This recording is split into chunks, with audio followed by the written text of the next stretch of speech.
আসসালামু আলাইকুম। আজকে আমি আপনাদের জন্য একটি ক্যালকুলেটর নতুন হ্যাকস নিয়ে চলে এসেছি, যেটা মূলত একশো মাস ক্যালকুলেটরের ক্ষেত্রে প্রযোজ্য হবে।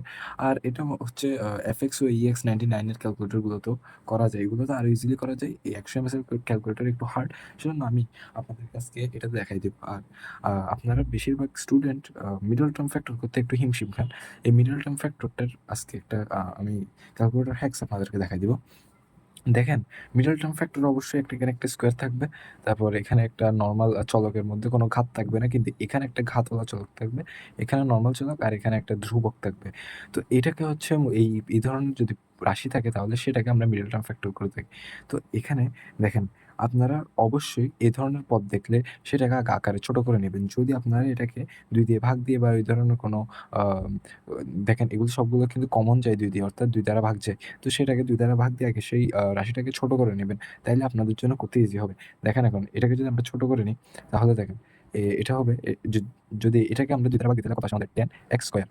তারপরে এই দেখেন, এখানে ২২ কে যদি আমরা ভাঙি তাহলে এখানে আসে আমাদের 11x প্লাস ২ কে যদি আমরা এখানে ভাঙি তাহলে আমাদের আসে 1 সো ইজ ইকুয়ালস টু 0। অর্থাৎ এখানে যেটা আমরা ২ দিয়ে ভাঙছিলাম সেটা যদি আমরা ওই সাইডে 0 এর সাথে গুণ বা ভাগ দিয়ে দিই তাহলে কিন্তু আমাদের মানটা 0 ই থাকে। তো 0 ই রাখলাম। এখন এই পর্যায়ে কিন্তু এটাকে আর ভাঙা যাবে না। এখন এটাকে আমাদের যেটা করতে হবে সেটা হচ্ছে মিডল টার্ম ফ্যাক্টর। এখন মিডল টার্ম ফ্যাক্টর খুব ইজিলি করা যাবে। দেখেন, ইকিউএন এ 1 এ ক্লিক দিয়ে দেখেন, এখানে দেখেন আননোনস আসছে। এগুলো কিন্তু আমাদের নয়। আপনারা ইকিউএন এ দেখেন, এখানে গিয়ে ইকিউএন এর যদি ৩ বার ক্লিক করার পর ইকিউএন এ 1 লেখা আসছে, তো 1 এ যদি যান এখানে আননোন আসে। এখানে কিন্তু একটা তীর চিহ্ন দেখা যাচ্ছে। দেখেন, একটা তীর চিহ্ন। এই তীর চিহ্ন কিন্তু এই তীর চিহ্ন দ্বারা, অর্থাৎ আপনারা এখানে একটা তীর চিহ্ন আছে। এটাতে ক্লিক করলে আপনারা ডিগ্রি পাবেন। ডিগ্রিতে ২ এ ক্লিক করবেন। যেহেতু এটা দ্বিঘাত সমীকরণ তাইলে এখানে ২ ক্লিক করবেন। এটা সেজন্য ২ এ ক্লিক করবেন ডিগ্রিতে গিয়ে। তারপরে এখানে দেখেন এ এর মান খুঁজছে।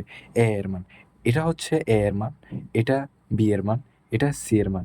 আর এরপরে আমাদের এক্স এর অবশ্যই ২ টা মান, যেহেতু এটা এখানে ঘাত ২, সেজন্য এখানে অবশ্যই দ্বিঘাত সমীকরণের, সেহেতু এখানে অবশ্যই এক্স এর ২ টা মান হবে। তো এখানে এ এর মান, এটা হচ্ছে আমাদের এ, এটা আমাদের বি, এটা আমাদের C.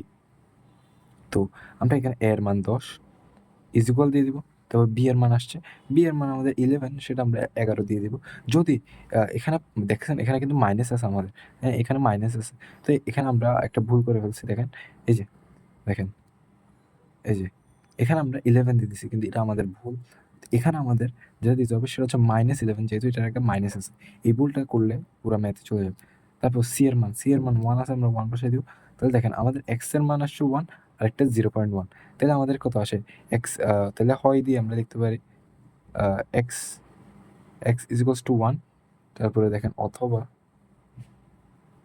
x is equals to 0.1 is equals to 0.1 কে এখন আমরা আবার আগের মোডে ফিরে আসতে শিফট দিয়ে এখানে আবার ক্লিক করলে 3 অল এ 3 দিয়ে এখানে ২ টা ইকুয়াল ২ বার চাপ দিলে আমাদের আবার আগের মোডে চলে আসবে। তো 0.1 দিয়ে আমরা এটাকে ইকুয়াল দেওয়ার পরে এখানে যদি আমরা ক্লিক করি তাহলে আমাদের এটার যেটা হচ্ছে ভগ্নাংশ রূপে এটা আমাদেরকে দিয়ে দিবে। সো এটা হচ্ছে 1/10। তো এখানে x এর হচ্ছে ২ টা মান, সেটা হচ্ছে 1, 1/10। এটাই হচ্ছে মূলত আমাদের আনসার। এটাই হচ্ছে আমাদের আনসার।